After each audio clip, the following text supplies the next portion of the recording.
So let's dive in. Have you ever thought about how amazing the humans are and the human brain is?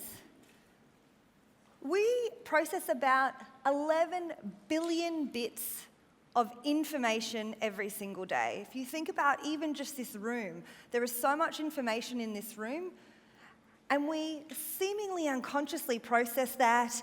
We make the decision on what to attend to. We make a decision to stop at a traffic light without thinking about it, or to go.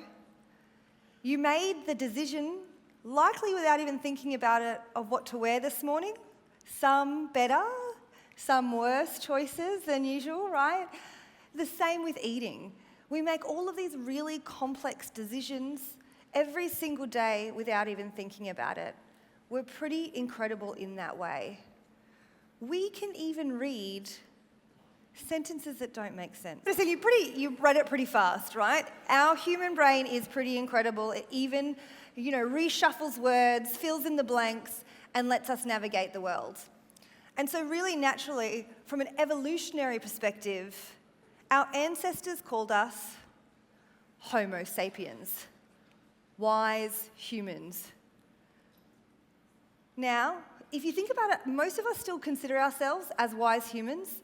So if I was to ask maybe this side of the room to begin with, when was the last time you sent a really long email or maybe a product catalogue to somebody and then said, "Didn't you read it?" Even though you probably haven't read long emails yourself. I do this, I am human as well. In the middle, when was the last time that you told somebody about an important date or event? Maybe it's your birthday and they forgot about it, and you kind of got mad or angry, right? A little bit disappointed, even though we do it all the time.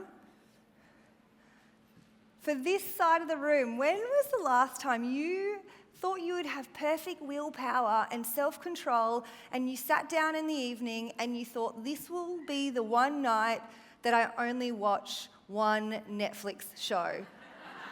Yeah. What we actually know is that we're not necessarily always like wise humans. We actually act against our own self-interest. We do have imperfect memory, self-control, attention. And if we start to then think about that as humans and actually plan for that with the connections that we make, but within our own behaviour, we can get much better outcomes. And so I'm obviously a scientist, I'm not a comedian, but I have rebranded us a little bit for today at least. And I say that we are actually not necessarily Homo Simpsons. Oh, shivers, damn it, I ruined the joke. So Homo sapiens, we are Homer Simpsons, right? And we have dull moments. If I was to ask everybody in this room, did you weigh up the cost and benefits of what you ate at the buffet this morning? Who did that? Sometimes there's a few people, yeah? But most of us didn't, right? We don't always think through our actions and our consequences. We do have imperfect memory and attention. I'll give one more example of this. Who has done this on a plane before, or a movie ticket where they've gone, what's my seat number? 3C, great. What's my seat number again? 3C, right? What? And then all of a sudden you've checked it 20 times. We know that we're in perfect memory and attention. And now we have technology that's competing against us in a way that already knows how to harness psychology to grab people's attention and to connect with them. So we really, really have to design for humans and human behaviour. The way in which you can design your environment will dramatically shift your outcomes. I'm going to give you 4 ways to do that in one moment. I just want to also make note that scientists have found that we have these 2 systems in our brain. So we do have the wise man, the Homo sapien system in the brain. This is a very slow, effortful system. We operate in this about 15% of the time, if not less. It's the system that's activated when you're trying to learn how to drive a car. It's the system that's activated when you're trying to study. It's pretty exhausting. Maybe it's the system that's activated when you're trying to listen to me a little bit, right? And then you need a nap afterwards. You can weigh up the costs and the benefits. You can actually take on a lot of information, but it can be exhausting. What we generally do is we operate in the Homer or Homerus Simpson mode. where it's just the autopilot mode. We're on, we're going, we haven't thought about any decisions that we're making. And this is the mode that we're in most of the time. If you can design the environment to influence people's behaviour in this way, you'll get much better outcomes. So I'm going to show you just an example of how you're a little bit like Homer Simpson. Are we ready? I'd like you to read the next sentence I show you.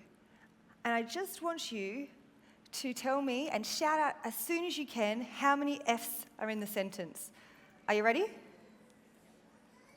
How many F's are in this sentence? Finished files are the result of years of scientific study combined with experience of years. 3, 5, 6, 7, 4,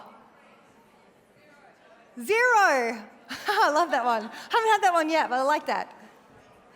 5, 6.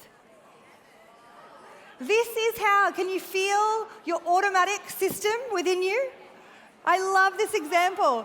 There are 6. So, for those, so there's you've got the F, finished, F, finished, files, and then you've got the scientific. There's your first 3 that most people probably saw. What you might have missed is the ofs. Of.